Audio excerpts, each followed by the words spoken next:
very curious new developments regarding the death of former Boeing employee John Barnett, who raised concerns about the company's safety and production standards. He was found dead on the 9th of March before he could provide his final deposition in an ongoing lawsuit against Boeing. Now, get this. According to a family friend, the whistleblower allegedly told her, quote, "If anything happens, it's not suicide." So a number of issues being reported, obviously, raising a lot of concerns, including not just about the planes, but the circumstances of this former employee's death under, suspicious circumstances, has been ruled a suicide, according to Newsweek, found with a silver handgun and a white piece of paper resembling a note. The police department is still making inquiries, and, given that he had previously said, if I'm found to have committed suicide, don't believe that.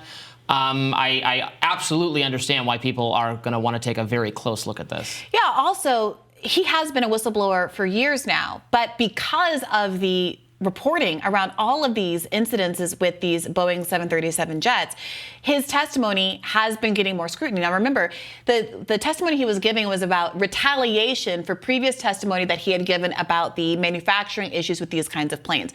Recall, there's an expert that we've had on this show, I've had on my own show as well, William McGee, an aviation expert, who pointed out that while at one time the saying was, if it ain't Boeing, I ain't going, because of a shift in policy at the company where there have been more investments in stock buybacks and kind of corporate enrichment instead of investing in the kind of safety and the support of employees, there have been a growing number of these incidents that have emerged. And something that the deceased Barnett said in a New York Times interview back in 2019 was that he hasn't seen a plane out of Charleston yet that I'd put my name on saying it's safe and airworthy. He believed that he was being retaliated because of making those kind of comments. And also because he apparently was one of the best witnesses that lawyers had ever seen. This is a write-up from Yahoo Finance about the testimony that he was given just before he died. He said, John testified for 4 hours in questioning by my co-counsel, Brian. This is from a fellow named Turkowitz. This was following 7 hours of cross-examination by Boeing lawyers on Thursday. He was really happy to be telling his side of the story, excited to be fielding our questions, doing a great job. It was explosive stuff. As I'm sitting there, I'm thinking, this is the best witness I've ever seen. At one point, says Turkowitz, the Boeing lawyer protested that Barnett was reciting the details of incidents from a decade ago and specific dates without looking at documents. As Turkowitz recalls the exchange, Barnett fired back, I know these documents inside out. I've had to live it. Now, I do think that the compelling nature of this particular witness, the timing of his death, is what's leading there to be so much inquiry and interest around how it is that this person, who at least one friend has averred, did not have any suicidal ideation, was frankly happy about his concerns getting a lot of airing because of the national interest in these Boeing flights, taking his own life. For sure.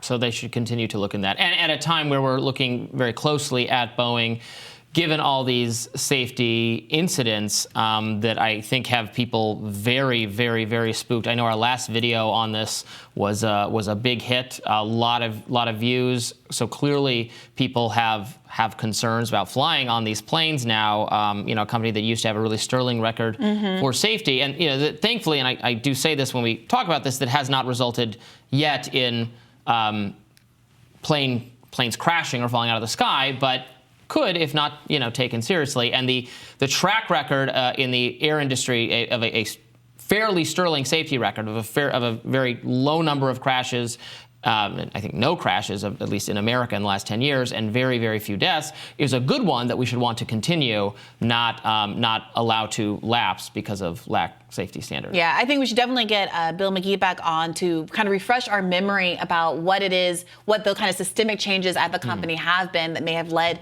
to some of these malfunctions. Go back and you can listen to him on Rising in the past. And I've also talked to him at length over on Bad Faith Podcast if you're interested in knowing more about that. And stick around. We have more Rising for you coming up next.